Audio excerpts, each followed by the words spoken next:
Você está com a sua Bíblia? Amém. Vamos fazer uma confissão. Essa é uma boa confissão para você fazer todas as vezes antes de ler a palavra de Deus ou de ouvi-la. Você aí na sua casa ou onde você estiver nos assistindo, por favor, também faça essa confissão conosco de todo o seu coração. Diga, eu amo a palavra de Deus. Ela é vida para o meu espírito. Salvação para a minha alma. E saúde para o meu corpo. E nessa manhã, mais uma vez, ela será semeada na boa terra do meu coração e dará muitos frutos.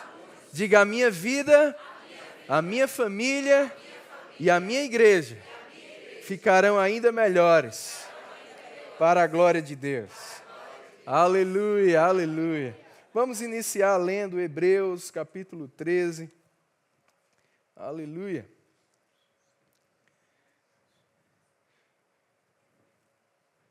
Versículo 4 diz assim: digno de honra entre todos seja o matrimônio ou o casamento, bem como o leito sem mácula, porque Deus julgará os impuros e adúlteros. Se eu pudesse dar um tema para a mensagem que veio ao meu coração para essa manhã, seria a honra do casamento. Amém? Eu vou te dar a chance de dar um amém maior. Você pode dar aí no chat também. A honra do casamento. Amém. Essa palavra honra é do grego, traduzida do grego tímios, que significa precioso, respeitado, estimado, distinguido. Amém? Apreciado. E nós vimos aqui que o matrimônio, bem como o leito sem mácula, ele precisa ser honrado por todos. Honrado por todos. Ele precisa ser estimado, respeitado, valorizado por todos. Amém? Porque, como vamos ver, ele é assim por Deus também. Afinal de contas, foi Deus quem instituiu o casamento. Lá em Gênesis 2:24, quando ele criou o homem, criou a mulher, ele disse, deixa o homem, pai e mãe, se une à sua mulher, tornando-se os dois uma só carne. Só por Deus já ser o criador do casamento, ele já seria muito digno de honra, né? E a própria Bíblia nos instruindo que ele precisa ser, então nós temos que dar mesmo a devida honra ao casamento. Sabe, irmãos, quem me conhece sabe que eu gosto de brincar, gosto de fazer algumas piadas saudáveis, né, sempre. Mas certa vez, meditando nesse texto, eu fui corrigido mesmo, pessoalmente, pelo Espírito Santo, em algumas brincadeirinhas que eu fazia sobre casamento, porque o casamento ele precisa ser digno de honra. E essas brincadeirinhas não refletiam a visão de Deus sobre o casamento. Então precisamos ter cuidado com isso. E eu quero te estimular, nessa manhã, a honrar o casamento. Se você é casado, mais ainda, né? Mas mesmo que você não seja casado, você também precisa honrar, e essa mensagem também vai alcançar os solteiros. Fica tranquilo. Amém? Não importa a experiência de casamento que você tem, teve, ou conhece de alguém que tem ou teve, essa experiência não define casamento. O que define é o que Deus criou, o que Deus idealizou, e é por isso que o casamento precisa ser honrado. E nos dias que vivemos, irmãos, o casamento, a família tem sido bombardeados, né? E o casamento tem perdido essa honra na sociedade, mas ele não pode perder essa honra na igreja. Amém? Eu quero ler com você 1 Coríntios capítulo 7. É um texto que, para mim, mostra muito da honra que o próprio Deus dá ao casamento. Mas sabe, irmãos, Deus usa a imagem do casamento para simbolizar a nossa aliança com o seu Filho. Como nós cantamos aqui, nós somos a noiva de Cristo. Amém? E a nossa reunião eterna com Ele, né, vai começar praticamente com o que chama de as bodas do Cordeiro. Amém? Olha como Deus valoriza o casamento a ponto de usá-lo como essa imagem, né, para o nosso encontro com Ele, né? Amém, irmãos? Amém. Aleluia. E chamar a sua igreja da noiva de Cristo. É interessante também que o primeiro milagre de Jesus também foi num casamento. Amém? E o que nós aprendemos mais com esse milagre foi a frase de Maria para os servos, dizendo: faça tudo o que ele vos disser. Sabe, irmãos, para as coisas darem certo num casamento, ou serem restauradas num casamento, é só fazer o que Jesus manda. Porque foi ele que idealizou o casamento. E se a gente quiser usufruir do melhor de alguma coisa, a gente precisa ouvir as orientações do fabricante. Se a gente quiser não danificar algo, a gente também precisa tomar atenção às advertências do fabricante. Porque é Deus que sabe como o casamento funciona e como o casamento pode ser uma grande bênção para a nossa vida. Amém? 1 Coríntios, capítulo 7, verso 32, diz assim: o que realmente eu quero é que estejais livres de preocupações. Quem não é casado, cuida das coisas do Senhor, de como agradar ao Senhor. Mas o que se casou, cuida das coisas do mundo, de como agradar à esposa. E assim está dividido. Também a mulher, tanto a viúva como a virgem, cuida das coisas do Senhor, para ser santa, assim no corpo como no espírito. A que se casou, porém, se preocupa com as coisas do mundo, de como agradar ao marido. Não é interessante que isso mostra a honra que Deus dá ao casamento? Porque quando eu vou falando para os casados, né? Quando nós estávamos solteiros, nós tínhamos que nos dedicar 100% ao Senhor. Né? Tínhamos que ter o nosso foco total em agradar ao Senhor. Tudo que a gente fizer seria, né, para agradar ao Senhor. Não é interessante que depois que a gente casa, Deus não olha para a gente e diz: casou porque quis, problema seu, continue me dando essa exclusividade. Não. Deus olha para nós e diz: você casou, não tem problema. A atenção que você tinha para mim, você pode dividir com o seu cônjuge. Olha como Deus valoriza o casamento, irmãos. Olha a honra que Deus dá ao casamento. É claro que, como cristãos, nós temos que amar ao Senhor de todo o nosso coração, todo o nosso entendimento, toda a nossa força, amém? Independente se solteiros ou casados. Mas não é que agora a gente vai dar só metade para Deus. É que a gente agora vai servir a Deus de uma maneira diferente. Depois que a gente casa, a gente continua servindo 100% a Deus, só que parte desse serviço é servindo o nosso cônjuge, é servindo a nossa família. Ei, quando você serve o teu cônjuge, você também está servindo a Deus. Quando você se esforça para agradar ao teu cônjuge, você está agradando a Deus. Porque você está honrando o que Deus honra. Amém? Isso também serve, irmãos, para nós como um diagnóstico pessoal. Porque a nossa vida e saúde espiritual também depende da nossa vida conjugal. Se o teu casamento não estiver bem, eu tenho certeza que a tua vida espiritual não vai estar bem. Ou vice-versa. Ninguém pode dizer que está servindo bem a Deus se ele não estiver servindo bem ao seu cônjuge. Porque Deus se dividiu com o teu cônjuge. Ninguém pode dizer que está consagrado a Deus se você não está se dedicando ao seu casamento. Ninguém pode dizer que ama ou está amando a Deus se você não está amando o seu casamento.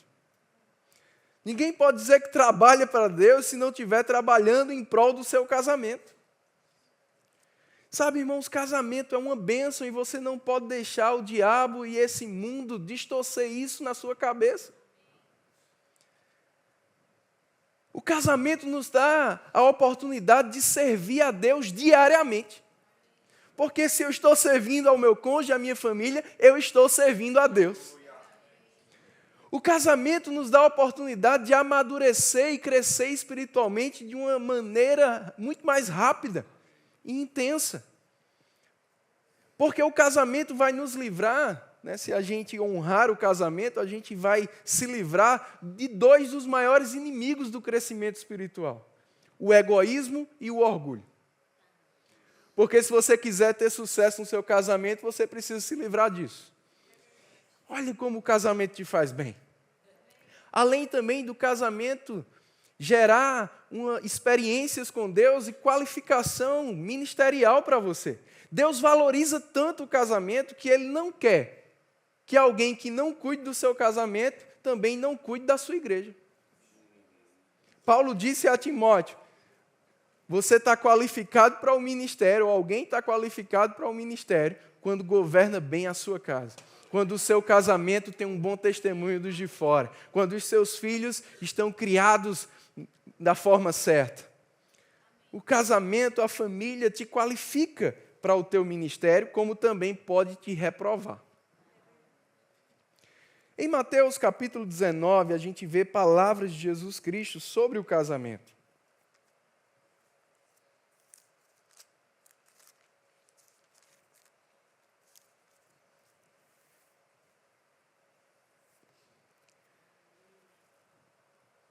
O versículo 3 diz assim: vieram a ele alguns fariseus e o experimentavam, perguntando: é lícito ao marido repudiar a sua mulher por qualquer motivo? Então respondeu ele: não tendes lido que o Criador, diga o Criador. Jesus disse: o Criador desde o princípio os fez homem e mulher. E que disse: por esta causa deixará o homem pai e mãe e se unirá à sua mulher, tornando-se os dois uma só carne, de modo que já não são mais dois, porém uma só carne. Portanto, o que Deus ajuntou, não o separe o homem. Palavras de Jesus Cristo, irmãos. E Jesus deixa claro aqui qual a visão divina, a visão original do Criador sobre o casamento. Primeiro, Jesus deixa claro que o casamento, na visão bíblica, na visão divina, na visão original, ele é heterossexual. E estamos vivendo dias, irmãos, que o óbvio precisa ser dito. E Jesus disse o óbvio: o homem e a mulher.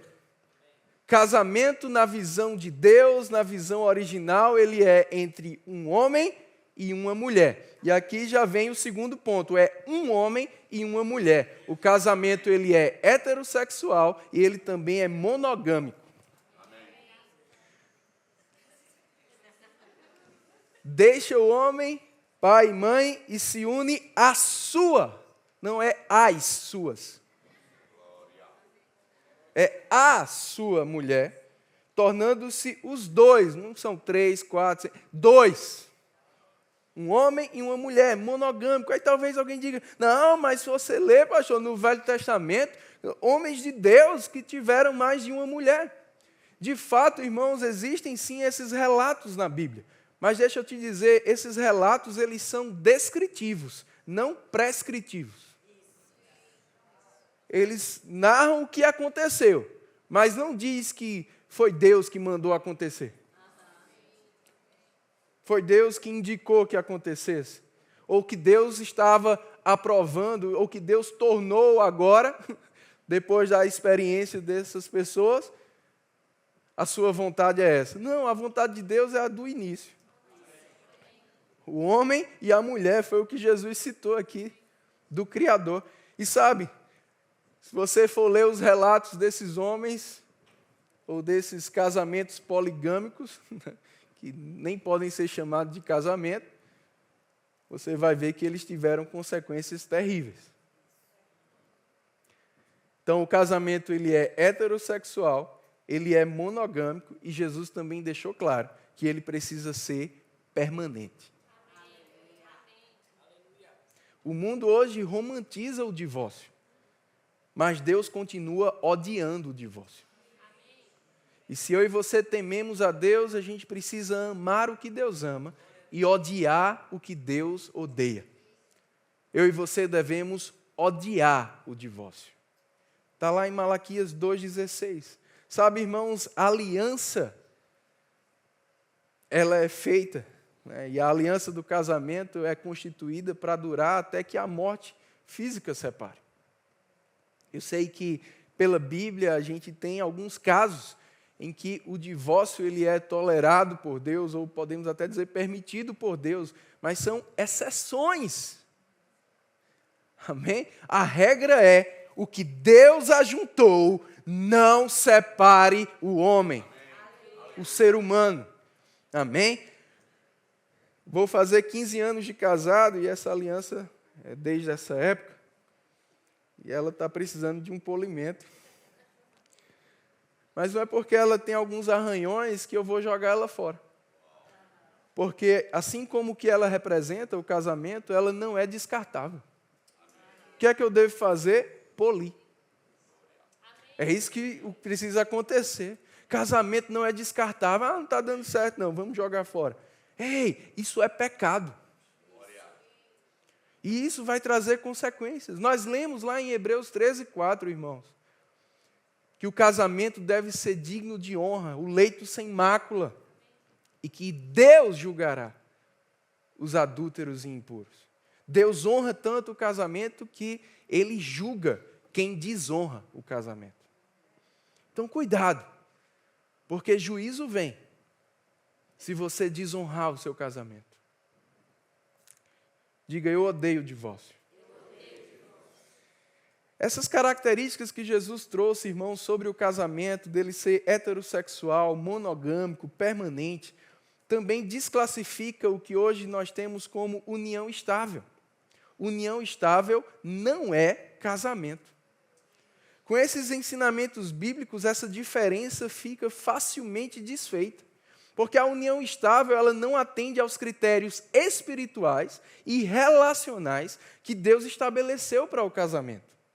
Eu não quero trazer nenhum tipo de condenação para você, mas é meu dever te trazer esclarecimento. E eu te aconselho, se você estiver nessas condições, a casar. E você pode também conversar melhor com o seu pastor, ele vai ter mais tempo do que eu tenho aqui nessa manhã. Mas eu quero falar agora um pouco para os solteiros. Sabe, solteiro, você demonstra a sua honra ao casamento, primeiro se guardando para ele.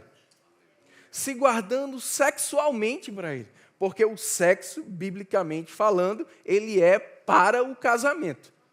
Ele é exclusivo do casamento.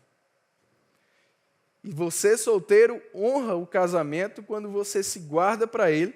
E você também honra o casamento quando você se prepara adequadamente para o mesmo.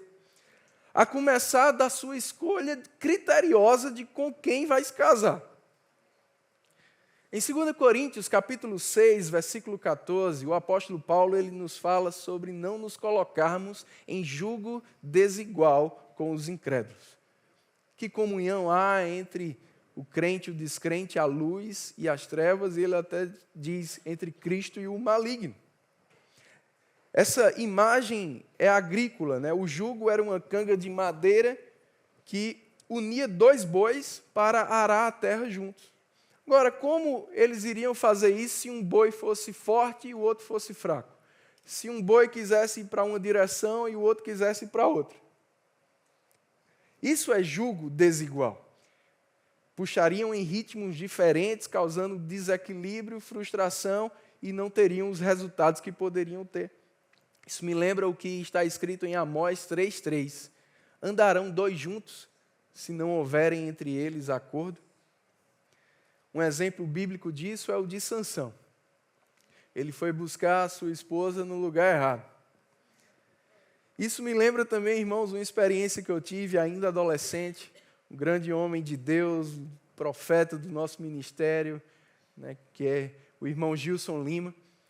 Ele passou por mim na igreja e ele disse, Perilo, tem um livro para lhe dar. Eu fiquei animado, né? Adolescente, Gilson ia me dar um livro. Fiquei empolgado. Passei a semana pensando, que livro é? E de fato era um livro maravilhoso, né, de Smith e Glossoff. Mas quando ele me deu o livro, ele disse, olha, eu estou te dando esse livro, né, e foi Deus que mandou, mas na verdade Deus não me mandou te dar o livro. Deus me mandou escrever a dedicatória que que eu fiz nele. Quando você chegar em casa, você lê a dedicatória. Mas lê o livro também, vai ser uma bênção. Aí eu fiquei mais curioso ainda, né? Guardei na igreja. Quando eu cheguei em casa, fui para o meu quarto. Eu pensando, né? Gilson vai, profeta, vai dizer meu futuro. Né? Quando eu abri o livro, irmãos, a dedicatória era uma simples frase.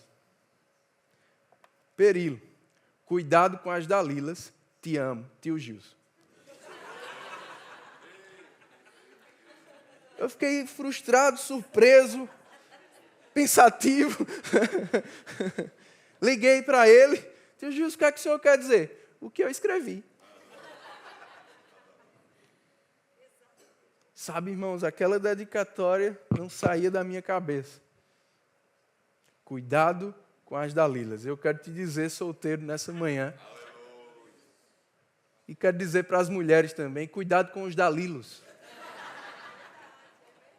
Cuidado com o jugo desigual.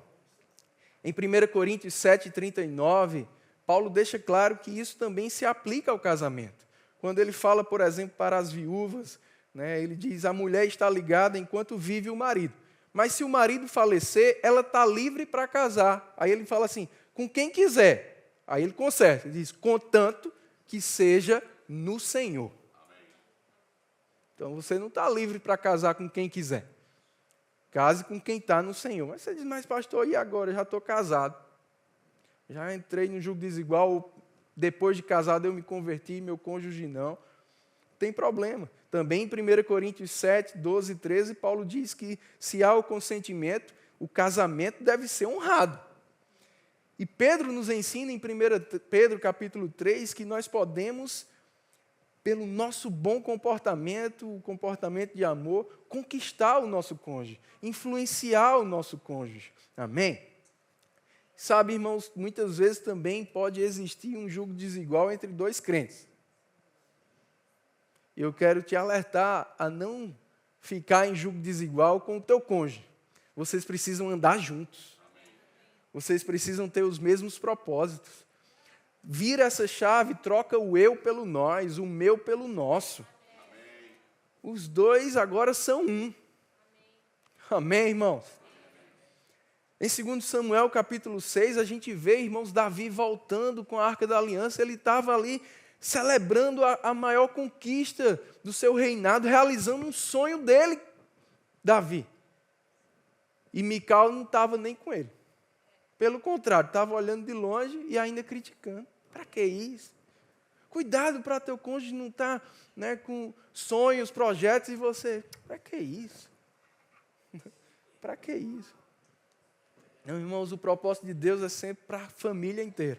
Deus quer que você e a sua casa sirvam ao Senhor e cumpram os mesmos propósitos, realizem os mesmos sonhos. Amém? E eu quero encerrar lendo com você Eclesiastes, capítulo 4. Deus está falando com você nessa manhã? Amém. Você que está aí no chat, sabe, a gente às vezes ouve alguns testemunhos, né, de casamentos que deram errados. Eu queria que você testemunhasse aí sobre o seu casamento. Coloca aí no chat quantos anos de casado você tem, o quanto o casamento tem sido uma bênção para você, e que você possa compartilhar essa mensagem para quem está precisando dela. Amém? Amém? Eclesiastes, capítulo 4.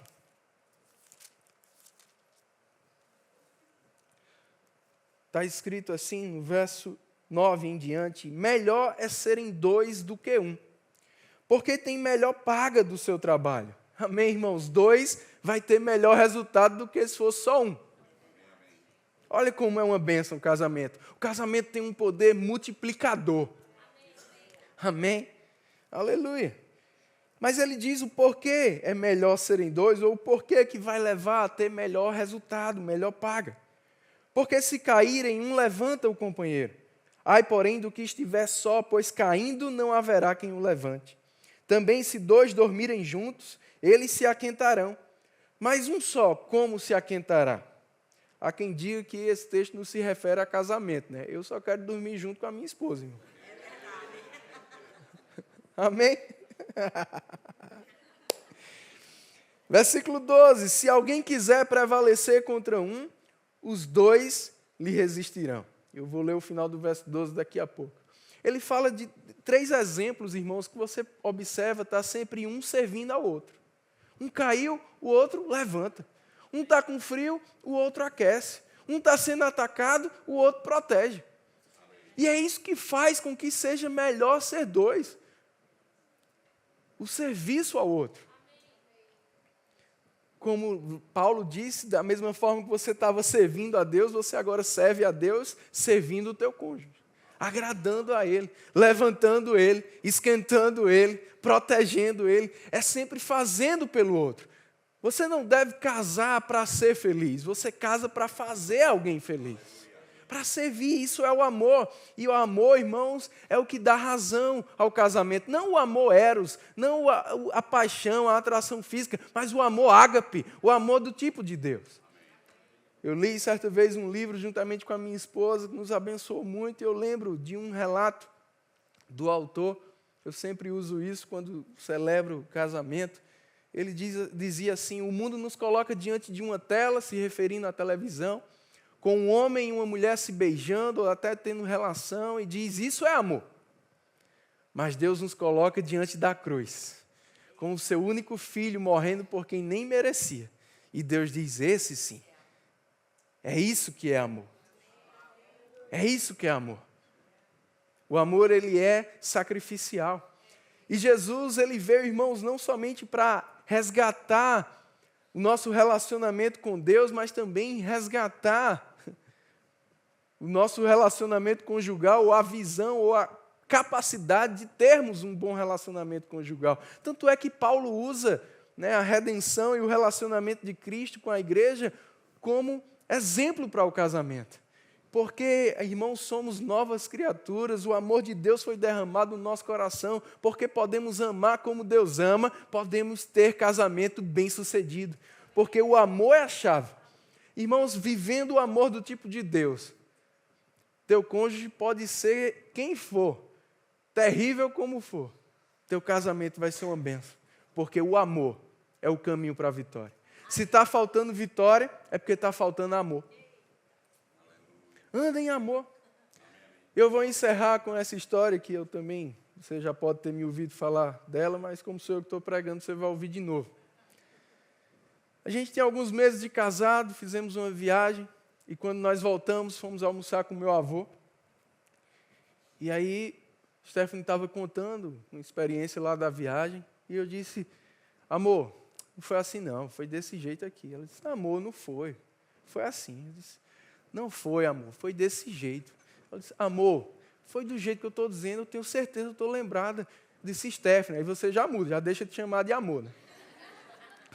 Stephanie, não foi assim, foi assim. Perilo, não foi não. E meu avô vendo aquilo, ele bateu no meu braço. Oi, vô, meu filho, você quer ser feliz ou ter a razão? Aí eu pensei um pouco, ser feliz. Ele disse: pronto, ela é do jeito que ela está dizendo que foi. Meu irmão, aquilo mudou meu casamento. 15 anos sendo feliz. Para que ter a razão, irmãos? É melhor ser feliz. Eclesiastes 9:9 diz: desfruta da vida com quem você ama. Ei, Deus quer que você desfrute da vida a 2, irmãos. A 2 é diferente. Você tem com quem compartilhar, com quem dividir, você tem com quem te ajudar. Você tem quem ajudar. Tem multiplicação. Desfruta da vida, desfruta do teu casamento. Não perde o romance. Investe nele, trabalhe para ele, porque quando você honra o teu casamento, você está honrando a quem criou o casamento. Honra a Deus, honrando o teu cônjuge. Sirva a Deus, servindo o teu cônjuge. Amém? Se dedique, se consagre a Deus, se dedicando ao teu cônjuge. Vai valer a pena. E ele termina o verso 12 dizendo, olha, na versão NVT diz assim: se houver 3, é melhor ainda. Aí você diz: eu chego, pastor. Não era monogâmico? É que esse terceiro é Deus. Cordão de 3 dobras. É você, o seu cônjuge e Deus. Ele diz: não se arrebenta facilmente. Não se arrebenta. Só se arrebenta se você quiser. Mas assim como Deus, você também odeia o divórcio. Você não vai se deixar se arrebentar com facilidade. Envolve Deus no teu casamento. Diga, eu e a minha casa serviremos ao Senhor. Seja abençoado na prática dessa palavra.